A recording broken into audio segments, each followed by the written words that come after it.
বিসমিল্লাহির রহমানির রহিম। প্রিয় বাংলাদেশের সকল সরকারি ও বেসরকারি পলিটেকনিক ইনস্টিটিউটের ষষ্ঠ পর্ব ইলেকট্রিক্যাল টেকনোলজির ছাত্রছাত্রীবৃন্দ, আসসালামু আলাইকুম। স্কিলস পোর্টাল বাংলাদেশের পক্ষ থেকে আমি প্রকৌশলী Mohammad Babur Ali, instructor electrical, Barishal polytechnic institute, Barishal. সকল শিক্ষার্থীদের জানাই আন্তরিক শুভেচ্ছা। প্রাণঘাতী করোনা ভাইরাসের কারণে ঘরে বসে ফেসবুক লাইভের মাধ্যমে ছাত্রছাত্রীদের পাঠদানের সুযোগ প্রদানের জন্য মহান সৃষ্টিকর্তাকে জানাই অশেষ শুকরিয়া। আন্তরিকভাবে কৃতজ্ঞতা জানাই সম্মানিত মহাপরিচালক কারিগরি শিক্ষা অধিদপ্তর, সম্মানিত পরিচালক প্ল্যানিং কারিগরি শিক্ষা অধিদপ্তর, সম্মানিত অধ্যক্ষ বরিশাল পলিটেকনিক ইনস্টিটিউট বরিশাল এবং A2I এর সকল সম্মানিত কর্মকর্তা বৃন্দদেরকে জানাই আন্তরিক শুভেচ্ছা। প্রিয় শিক্ষার্থীবৃন্দ, আমার সাবজেক্টের নাম transmission and distribution of electrical power, সংক্ষেপে TD1, কোড 66763, যা ষষ্ঠ পর্ব ইলেকট্রিক্যাল টেকনোলজির খুবই গুরুত্বপূর্ণ সাবজেক্ট। উক্ত সাবজেক্টের সিলেবাসে মোট 15টি থিওরি চ্যাপ্টার আছে। তোমরা ইতিমধ্যেই ইনস্টিটিউটের ক্লাসে প্রথম দিকের বেশ কিছু চ্যাপ্টার পড়াশোনা করেছো, কিন্তু অনেকদিন হলো তোমরা ক্লাস থেকে দূরে আছো। তোমাদের পড়াশোনার ধারাবাহিকতা হয়তো নাই বললেই চলে। তোমাদের পড়াশোনার ধারাবাহিকতা রক্ষার কারণে আমি আজ ফার্স্ট চ্যাপ্টার থেকেই লাইভ ক্লাস শুরু করতে যাচ্ছি। আমি আশা করি আমাদের যে শিডিউল টাইম আছে এর মধ্যেই serially first to last chapter আমরা বিস্তারিত আলোচনা করতে সক্ষম হব। প্রিয় শিক্ষার্থীবৃন্দ, আজকে আমি TD1 এর ফার্স্ট চ্যাপ্টারের যে টপিকগুলো নিয়ে আলোচনা করব সেগুলো তোমাদের বোর্ড ফাইনাল পরীক্ষার জন্য খুবই গুরুত্বপূর্ণ। আমি আশা করব তোমরা মনোযোগ সহকারে আমার লেকচার শুনবে এবং বুঝতে চেষ্টা করবে। আমি রেফারেন্স বুক হিসাবে power system BK Mehta and Rohit Mehta এই বইটার হেল্প নিয়েছি। প্রিয় শিক্ষার্থীবৃন্দ, এই বইটা তোমাদের TD1, নেক্সট সেমেস্টার TD2 এবং switch gear and printed device এর জন্য বেশ সহায়ক হবে। প্রিয় শিক্ষার্থীবৃন্দ, এখন আমি মূল আলোচনায় চলে আসি। আমার ফার্স্ট টপিক হচ্ছে ইলেকট্রিক সাপ্লাই সিস্টেম সম্পর্কে ধারণা, basic concept of electric supply system. আধুনিক সভ্য যুগে বিদ্যুতের চাহিদা ব্যাপক। বিদ্যুতের এই ব্যাপক চাহিদা পূরণের জন্য বড় বড় জেনারেটিং স্টেশন বা পাওয়ার স্টেশন স্থাপন করা হয়েছে। জেনারেটিং স্টেশনগুলোতে অত্যন্ত দক্ষতার সাথে সাশ্রয়ীভাবে ব্যাপক ভিত্তিক ইলেকট্রিক্যাল এনার্জি উৎপাদন করা হয়। উৎপাদিত ইলেকট্রিক্যাল এনার্জিকে জেনারেটিং স্টেশন থেকে গ্রাহকের নিকট সরবরাহ করার সামগ্রিক ব্যবস্থাকে ইলেকট্রিক সাপ্লাই সিস্টেম বলে। ইলেকট্রিক সাপ্লাই সিস্টেমের মূল উপাদান তিনটি: 1, পাওয়ার স্টেশন; 2, ট্রান্সমিশন লাইন বা ট্রান্সমিশন সিস্টেম; 2, ডিস্ট্রিবিউশন সিস্টেম। এখানে একটা চিত্রের মাধ্যমে পাওয়ার স্টেশন দেখানো হলো। পাওয়ার স্টেশনগুলো দূরবর্তী স্থানে যেখানে জ্বালানি এবং অন্যান্য সুযোগ সুবিধা বিদ্যমান সেখানে গড়ে ওঠে।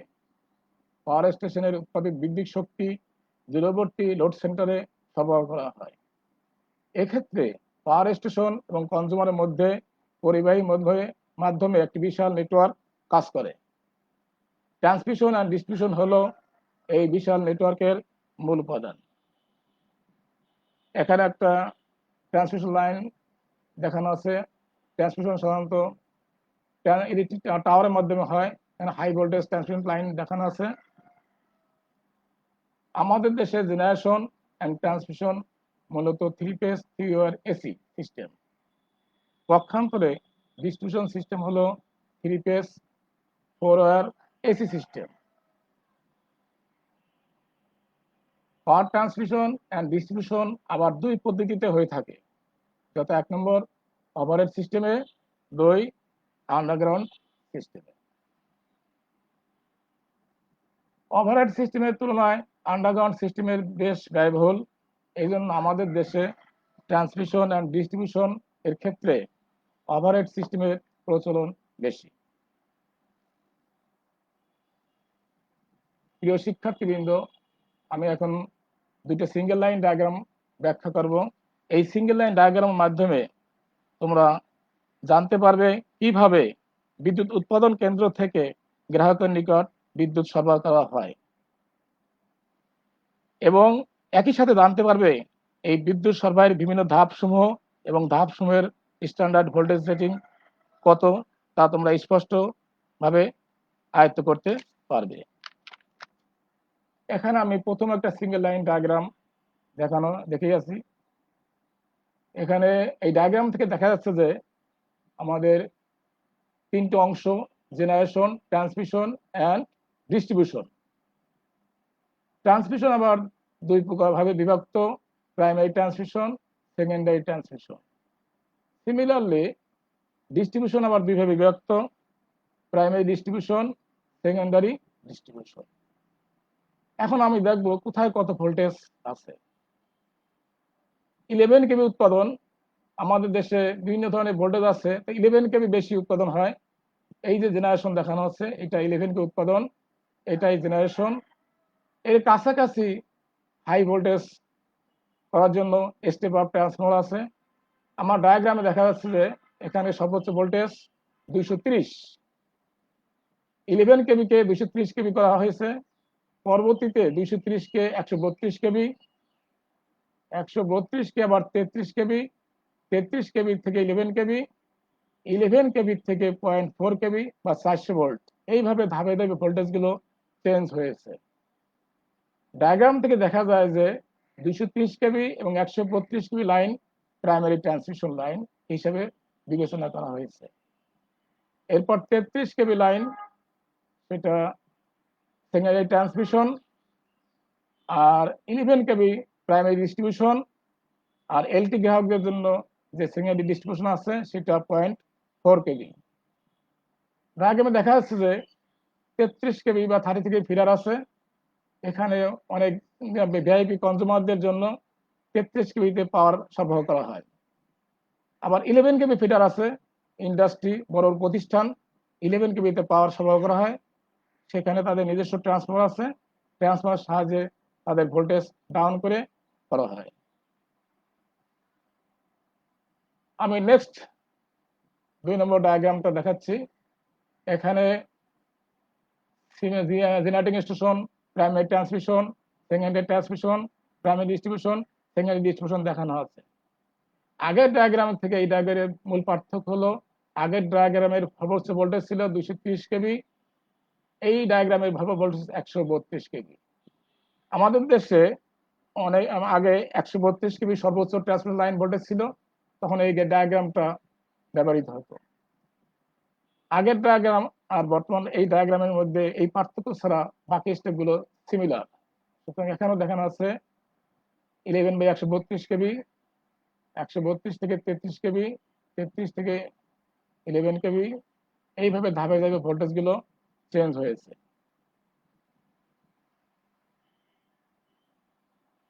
এখন দেখবো বাংলাদেশ এর ইলেকট্রিক সাপ্লাই সিস্টেমের বিভিন্ন ধাপের স্ট্যান্ডার্ড ভোল্টেজ সমূহ কত।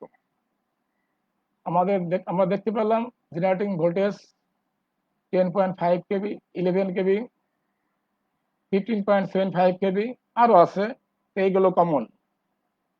প্রাইমারি ট্রান্সমিশন ভোল্টেজ 132 কেবি, 232 কেবি, 400 কেবি। সেকেন্ডারি ট্রান্সমিশন ভোল্টেজ 33 কেবি, 66 কেবি, তবে 33 কেবি বেশি প্রচলিত। প্রাইমারি ডিস্ট্রিবিউশন ভোল্টেজ 11 কেবি,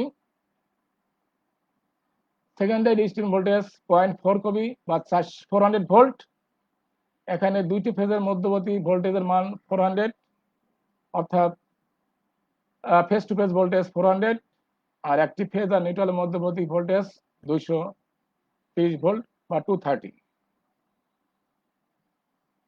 এখন আমি একটা ডায়াগ্রাম মাধ্যমে দেখব low voltage secondary distribution system এর বাস্তব অবস্থা কি। চিত্রে একটি সেকেন্ডারি ডিস্ট্রিবিউশন সিস্টেম দেখানো হয়েছে।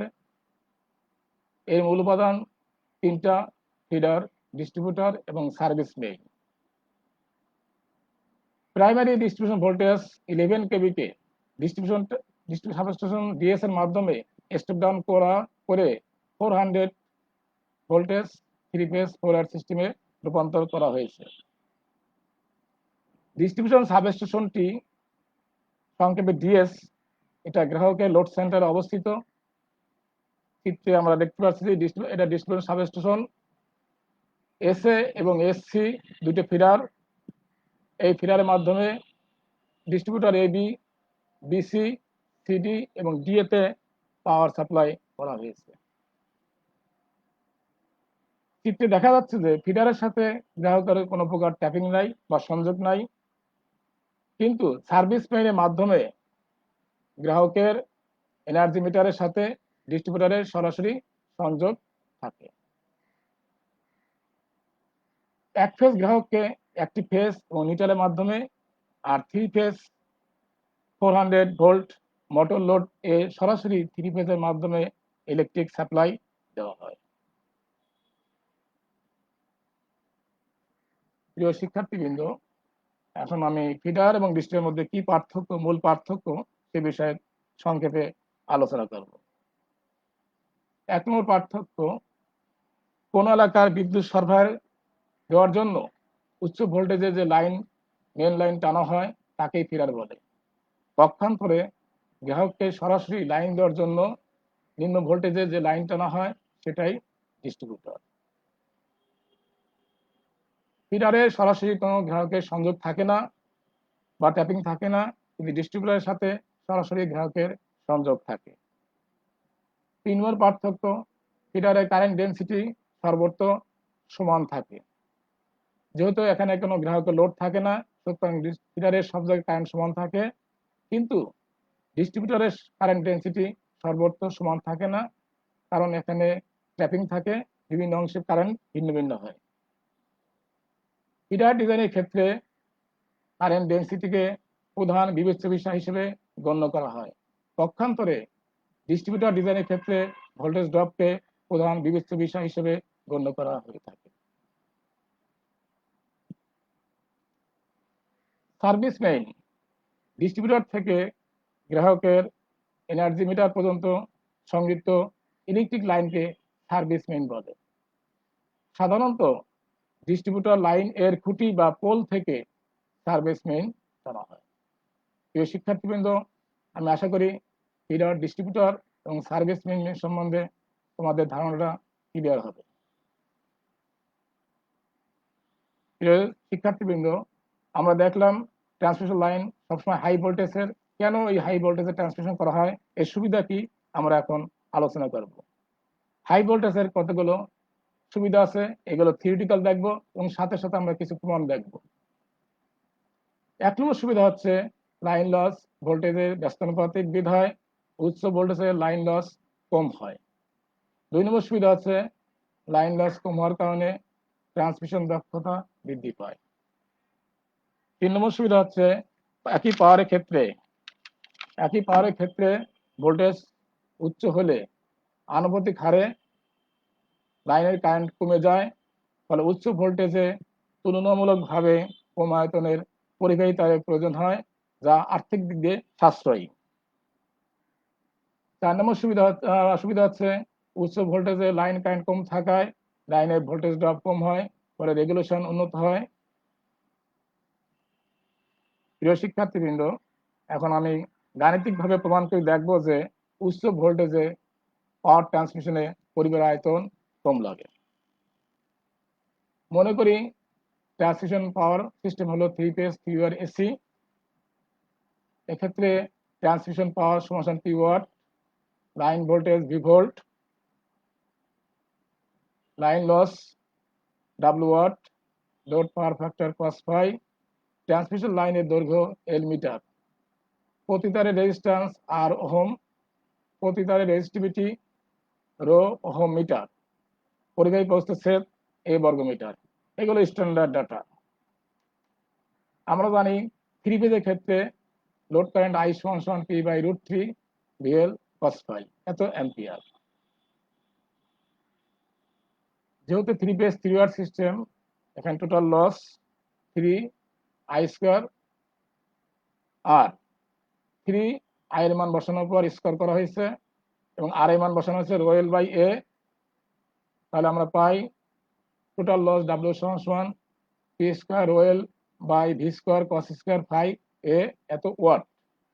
এইখান থেকে আমরা ক্রস সেকশন এ সমান পাই P² rho L by V² cos² phi W. Line পরিবারের আয়তন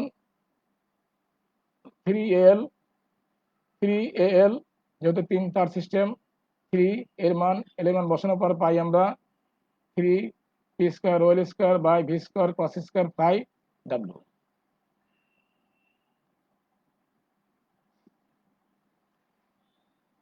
যেহেতু ভোল্টেজের সাথে পরিবাহীর আয়তনের তুলনা করতে হবে, সেহেতু উপরোক্ত সমীকরণে ভোল্টেজ ভি ছাড়া বাকি সব রাশিগুলিকে কনস্ট্যান্ট হিসেবে বিবেচনা করা যায়। অতএব পরিবাহীর আয়তন দাঁড়ায় কে ভি আয়তন সমান কে বাই V², পরিবাহীর আয়তন সমানুপাতিক 1/V²। উপরোক্ত সমীকরণ থেকে দেখা যাচ্ছে যে পরিবাহীর আয়তন ট্রান্সমিশন লাইনের ভোল্টেজের বর্গের সাথে ব্যস্তানুপাতিক বা উল্টানুপাতিক।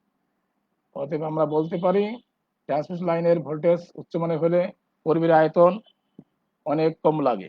প্রিয় শিক্ষার্থীবৃন্দ, তোমাদের বোঝার সুবিধার্থে আমি সমীকরণটি পুনরায় ব্যাখ্যা করছি। আশা করি দ্বিতীয়বার ব্যাখ্যা করলে তোমরা আরো ক্লিয়ার ভাবে বুঝতে পারবে। এখানে আমাদের আবার বলছি 3 phase 3 watt system, power P watt, line voltage phase to phase voltage V volt, line loss W watt, load power factor cos phi, আর দৈর্ঘ্য এল মিটার, আর ওহম রেজিস্ট্যান্স, প্রতি তারের রেজিস্টিভিটি রো ওহম মিটার, আর প্রস্থচ্ছেদ A বর্গমিটার। এখান থেকে আমরা 3 ফেজ পাওয়ার কারেন্ট সূত্র দেই I সমান P by √3 V cos phi.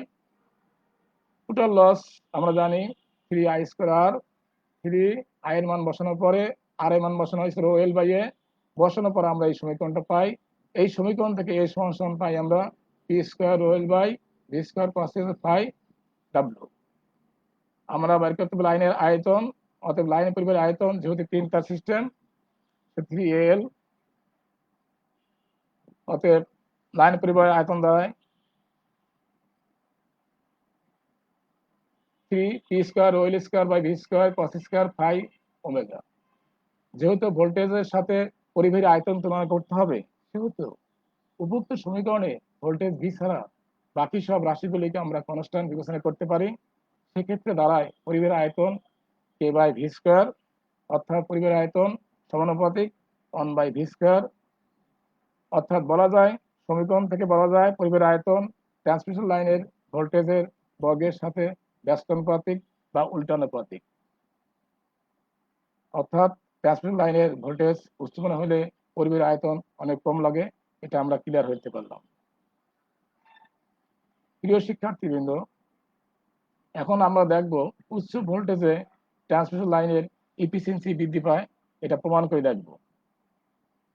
আমরা পূর্বের প্রমাণ থেকে জানি যে ট্রান্সমিশন লাইনের টোটাল লস ডাব্লিউ সমান P² rho L by V² cos² phi এ।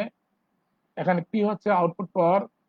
আমরা জানি ইনপুট পাওয়ার সমান output plus total loss. Output P বসালাম, এরপর টোটাল লস বসানোর পরে আমরা এই সমীকরণটা পাই। আমরা জানি কারেন্ট ডেনসিটি যে সমান I বাই এ, এখান থেকে I সমান এ সমান I বাই জে। এখন 1 নম্বর সমীকরণে এর মান বসিয়ে পাই ইনপুট পাওয়ার P সমান P plus P² rho L J by V² cos² phi I. এটা 2 নম্বর সমীকরণ দ্বারা বোঝানো হয়েছে। আবার আমরা জানি I সমান সমান P/√3 V cos phi, এই মান দুই বসিয়ে পাই ইনপুট পাওয়ার, এখানে P প্লাস ইনপুট I এর মান বসানো হয়েছে, যেহেতু I নিচে ছিল এই জন্য গুণ চিহ্ন দিয়ে উপরে গেছে, উল্টে গেছে। এরপরে আমরা কাটাকাটি করার পরে ফাইনালি পাই P সমান সমান ব্র্যাকেট দিয়ে 1 plus √3 J rho L by V cos phi। আমরা জানি কোন লাইনের এফিসিয়েন্সি আউটপুট বাই ইনপুট, অর্থাৎ ট্রান্সমিশন লাইনের efficiency output power by input power. এখানে P আউটপুট পাওয়ার আর নিচেরটা ইনপুট পাওয়ার বসানোর পরে P কাটা যায়, এই অংশ থাকে, যেহেতু এই অংশ নিচে আমরা এটা ইনভার্স দিয়ে উপরে নিয়ে গেছি। পরবর্তীতে আমরা ইনভার্সটাকে আবার বাইনোমিয়াল থিওরির সাহায্যে সম্প্রসারণ করে পাই 1 minus √3 J rho L by V cos phi। এফিসিয়েন্সির মান সর্বোচ্চ হবে যখন আমাদের এই ভগ্নাংশটির মান সর্বনিম্ন, এইটার মান যখন সর্বনিম্ন হবে তখন আমাদের এফিসিয়েন্সি সর্বোচ্চ হবে। ভগ্নাংশকে ভি ব্যতীত অন্য সব রাশিগুলো কনস্ট্যান্ট, এক্ষেত্রে ভোল্টেজ ভি এর মান যত বেশি হবে ভগ্নাংশটির মান তত কম হবে, কারণ ভগ্নাংশটি ভি হর হিসেবে আছে। সুতরাং দেখা যায় যে উচ্চ ভোল্টেজে ট্রান্সমিশন লাইনের দক্ষতা বৃদ্ধি পায়। প্রিয় শিক্ষার্থীবৃন্দ, তোমাদের বোঝার সুবিধার্থে এই সমীকরণটা আমি আবার বিস্তারিত ব্যাখ্যা করছি, আশা করি দ্বিতীয়বার ব্যাখ্যা করলে তোমরা আরো ক্লিয়ার হবে। এখানে আমি আগেই বলছি যে পূর্বের ট্রান্সমিশন লাইনের লস পাই আমরা এটা, এখানে P হলো আউটপুট পাওয়ার, ইনপুট পাওয়ার সমান আউটপুট প্লাস টোটাল লস, এই P সাথে লস যোগ করছি, এইটা দেওয়া হয়েছে 1 নম্বর সমীকরণ। এবার ধরছি যে সমান current density I by A, এখান থেকে A সমান পাই I বাই J। এখন এই 1 নম্বর সমীকরণ যে A আছে এইখানে আমরা I এর মান বসাইলে এই যেটা উপরে চলে যায়, নিচে I থাকে। আবার I সমান P/√3 V cos phi, এখানে যদি আমরা I এর মান বসাই তাহলে যেহেতু I নিচে আছে এটা গুণ চিহ্ন দেওয়ার পরে উল্টা যায়, এই √3 V cos phi উপরে গেছে, নিচে P, এখান থেকে কাটাছেড়া করার পরে আমরা পাই ফাইনালি P ব্র্যাকেট দিয়ে 1 plus √3 J rho L by V cos phi। Transmission efficiency output power by input power. এখন আমরা P আর নিচে ইনপুট পাওয়ার বসানোর পরে দেখা যাচ্ছে P কাটা যায়, থাকে নিচের এই অংশটা যেহেতু নিচে আছে আমরা ইনভার্স পাওয়ার দিয়ে উপরে নিয়ে গেছি আমাদের সুবিধার্থে। পরবর্তীতে আমরা ইনভার্স পাওয়ারটাকে বাইনোমিয়াল থিওরির সাহায্যে সম্প্রসারণ করে পাই efficiency 1 minus √3 J rho L by V cos phi।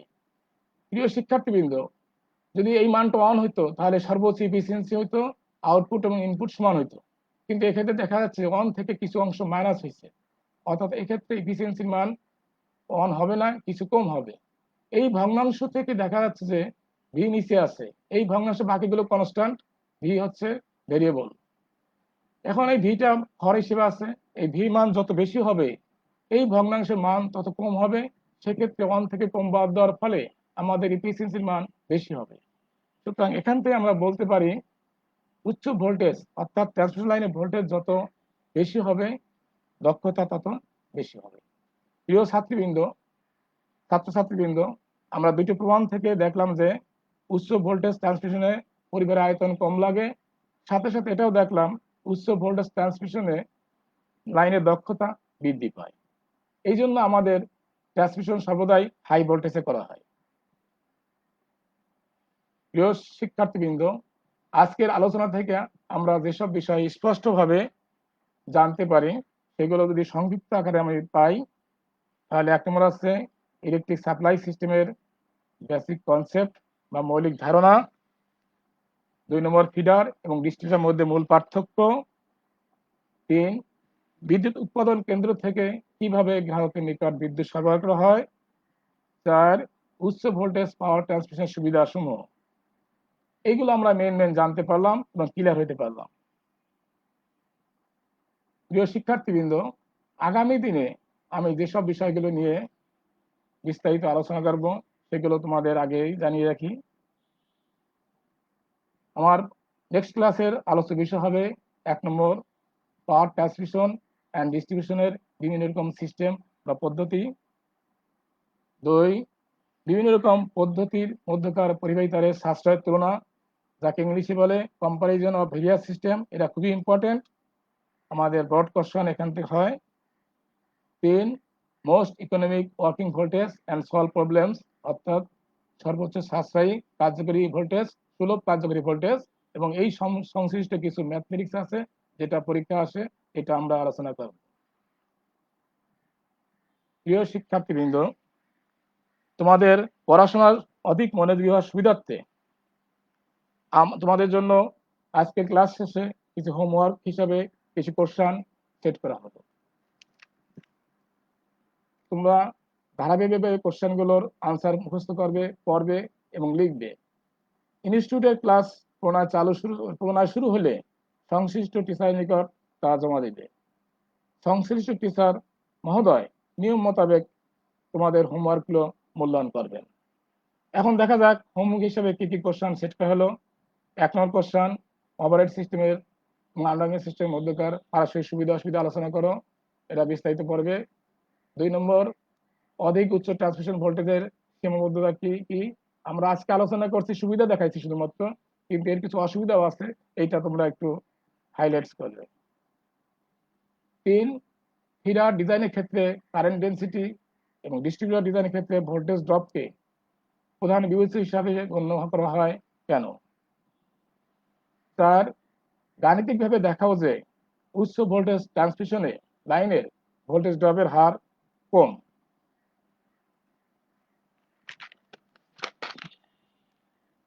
প্রিয় শিক্ষার্থীবৃন্দ, কমেন্টে একজন কোশ্চেন করেছে বাংলাদেশের সর্বোচ্চ ট্রান্সমিশন ভোল্টেজ কত এবং কোথায় চালু আছে। কোশ্চেনটা খুব সুন্দর, আমি ধন্যবাদ জানাই তাকে। আমার জানা মতে বাংলাদেশের সর্বোচ্চ ট্রান্সমিশন ভোল্টেজ 400 কেবি বা 400 কেবি। এই লাইনটা পায়রা তাপবিদ্যুৎ কেন্দ্র থেকে গোপালগঞ্জ গ্রিড সাবস্টেশন পর্যন্ত চালু আছে। প্রিয় শিক্ষার্থীবৃন্দ, আমি দৃঢ়ভাবে বিশ্বাস করি আজকের এই ফেসবুক লাইভ ক্লাসের মাধ্যমে তোমরা অনেক উপকৃত হবে। আজকের আলোচ্য বিষয়ে তোমাদের কোনো প্রকার কোশ্চেন থাকলে আমাকে পরবর্তী জানালে আমি আনসার দিতে সর্বদা সচেষ্ট থাকব। ইনশাল্লাহ আগামী সপ্তাহের এই দিনে এই সময়ে নতুন নতুন টপিক্সের আলোচনা নিয়ে আবারও ফেসবুক লাইভের মাধ্যমে তোমাদের সামনে আসতে পারবো। মহান রাব্বুল আলামিন আমাদের সবাইকে ভালো রাখুন, সুস্থ রাখুন, প্রাণঘাতী করোনা ভাইরাসের হাত থেকে নিরাপদে রাখুন, এই কামনা করে আজকের মতো এখানেই শেষ করছি। আল্লাহ হাফেজ।